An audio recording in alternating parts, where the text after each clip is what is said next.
Facebook page কি করে খোলে সেটা এখন আমি দেখাবো। প্রথমে ফেসবুক অ্যাপটা আমরা ওপেন করে নেব। তারপর আমাদের প্রোফাইলে ডান দিকে যে প্রোফাইল আইকন রয়েছে সেখানে আমরা একবার ক্লিক করব। তারপর একটু নিচে লেখা রয়েছে পেজেস, সেখানে আরও একবার আমরা ক্লিক করব। এখানে ক্লিক করলে নতুন একটা পেজ ওপেন হবে।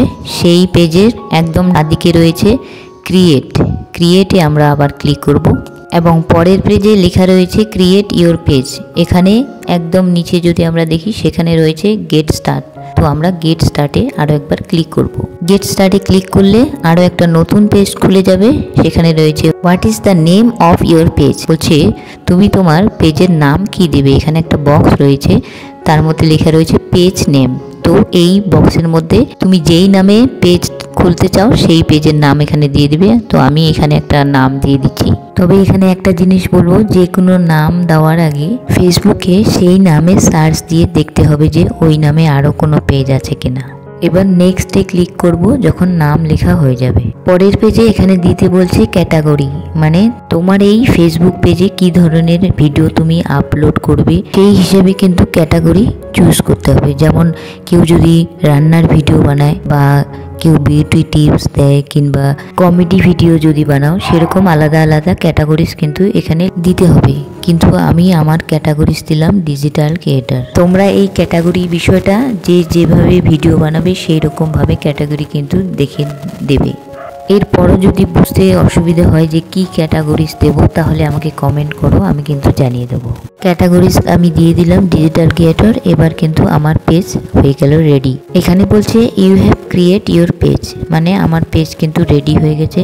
তারপর নিচে দুটো অপশন আমরা দেখতে পারবো, কিন্তু এই দুটো অপশনের মধ্যে কোনটা আমরা এবার সিলেক্ট করব। Promote your product or service এবং নিচেরটা রয়েছে create content and content with fan. আমি নিচের অপশনটাতেই সিলেক্ট করলাম, কারণ আমি এইখানে এই পেজটাতে কন্টেন্ট ক্রিয়েট করব। এইবার আমাদের পেজ কিন্তু একদম রেডি। এখানে বলছে যে কাস্টমাইজ ইউর পেজটাকে এবার কাস্টমাইজ করতে হবে, যার জন্য একটা প্রোফাইল পিকচার লাগাতে হবে, একটা কভার পিকচার লাগাতে হবে। যে দুটো আমি আগে থেকে রেডি করে রেখেছি এগুলো এখন আমি এখানে লাগিয়ে দিচ্ছি।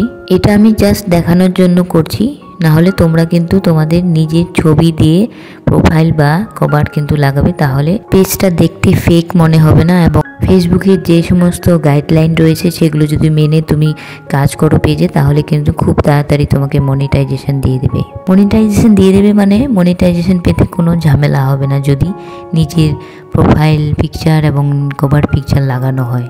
এবার নিচে নেক্সট করলে দেখাবে ইনভাইট ফ্রেন্ডস, মানে তোমার যে প্রোফাইলের বন্ধুরা রয়েছে তাদেরকে তুমি কি এই পেজটাতে ইনভাইট করতে চাও, তাহলে এই ইনভাইট অপশনে ক্লিক করলে তোমাদের বন্ধুদের লিস্ট এখানে চলে আসবে। যদি তোমরা মনে করো যে তোমার প্রোফাইলে যত বন্ধু রয়েছে তাদেরকে তুমি এই পেজটাতে ইনভাইট করবে, তাহলে এখানে সব কটাকে সিলেক্ট করে নিচে সেন্ড ইনভাইট বলে একটা অপশন রয়েছে, সেখানে ক্লিক করবে। তাহলে তোমার যত প্রোফাইলে বন্ধু রয়েছে তারা সবাই তোমার এই পেজটার একটা ইনভাইট নোটিফিকেশন পেয়ে যাবে।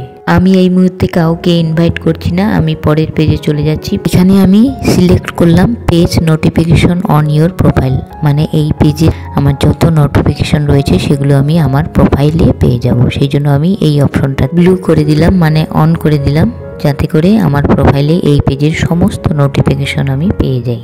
এইবার আমাদের পেজ একেবারে রেডি। এবার শুধু আপলোড করতে থাকো, ছবি আপলোড করো, ভিডিও আপলোড করো, রিল আপলোড করো, যা খুশি আপলোড করতে থাকো। যা খুশি নয়, মানে তুমি যে ক্যাটাগরিতে ভিডিও বানাচ্ছ সেই সমস্ত ক্যাটাগরির ভিডিও এবার আপলোড করতে থাকো পেজে। কোনো রকম বুঝতে অসুবিধে হলে আমাকে কমেন্ট করো, আমি কিন্তু উত্তর দেবো।